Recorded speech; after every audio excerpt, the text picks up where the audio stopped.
Então, gente, nesse slide aqui nós temos agora uma noção maior do termo Bíblia. Como que ele chegou até nós com esse significado? Olha só, a palavra Bíblia, livro, entrou para as línguas modernas por intermédio do francês, passando primeiro pelo latim, Biblia, com origem do grego biblos. Originalmente era o nome que se dava à casca de um papiro do século XI a.C. Para você ver que o termo já é bem antigo. Por que eu estou falando isso? Eu tive no Egito, ali exatamente nas margens do rio Nilo, e a gente sabe que a produção de junco ali era muito grande. E eles pegavam o caule do junco e desfiavam aquele caule ali, colocavam um entrelaçado ao outro, depois vinha a prensa e gerava o papiro. Nós estivemos lá e eu vi a produção, inclusive eu trouxe um aqui, ó, gente, ó, aqui é o papiro, ó.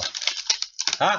Você vê que o caule do junco, gente, as tirinhas ficam entrelaçadas. E aí vem a prensa, forma esse material excelente para escrita que você já vê aí que utilizado já antes de Cristo, muito tempo, século XI. Por volta do século II depois de Cristo, anote essa data, século II depois de Cristo, os cristãos usavam a palavra para designar os primeiros escritos sagrados. Você tem a produção do Novo Testamento, que vai encerrar com João escrevendo o Apocalipse. Depois os irmãos vão entendendo que os escritos do Novo Testamento são realmente palavras inspiradas por Deus. Eles começam a dar esse nome ao livro de Deus. Mas aí você vai ver mais na frente quem que vai ser o patriarca da igreja que vai utilizar o nome Bíblia com o sentido que nós temos hoje para os livros sagrados. Continuando o assunto sobre a etimologia da palavra Bíblia. Olha só, gente, a palavra grega que indica o plural, livros,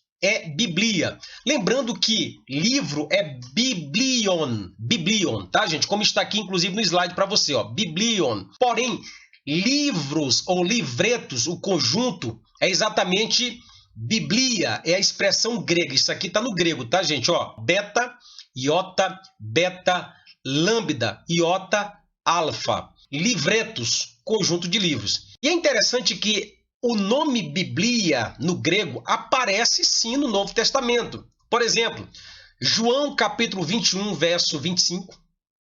Segunda carta de Paulo a Timóteo, capítulo 4, verso 13. E também Apocalipse, capítulo 20, verso 12. Agora eu tenho uma informação importante que eu vou dar no próximo slide aqui para vocês. Ó. Qual que é a informação? É dizer que nenhum dos casos em que o termo grego aparece, o termo grego Biblia, ele tem a conotação de se referir à Bíblia propriamente dita. É apenas um plural de livros, tá, gente? Então isso é importante.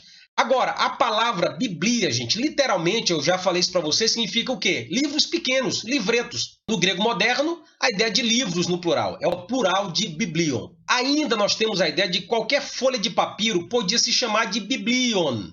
Qualquer folha de papiro você poderia chamar de biblion.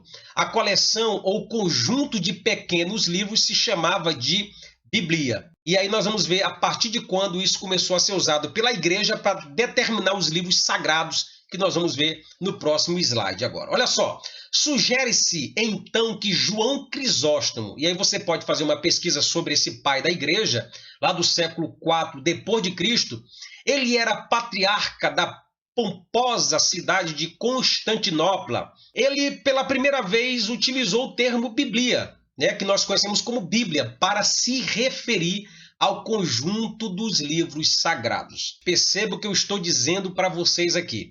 É que só a partir do século IV, um pai da igreja chamado de João Crisóstomo, patriarca lá de Constantinopla, ele pegou o termo Biblia, que é o plural de livros, e agora aplicou para o plural dos livros sagrados, tanto do Antigo como do Novo Testamento, os livros que são considerados canônicos.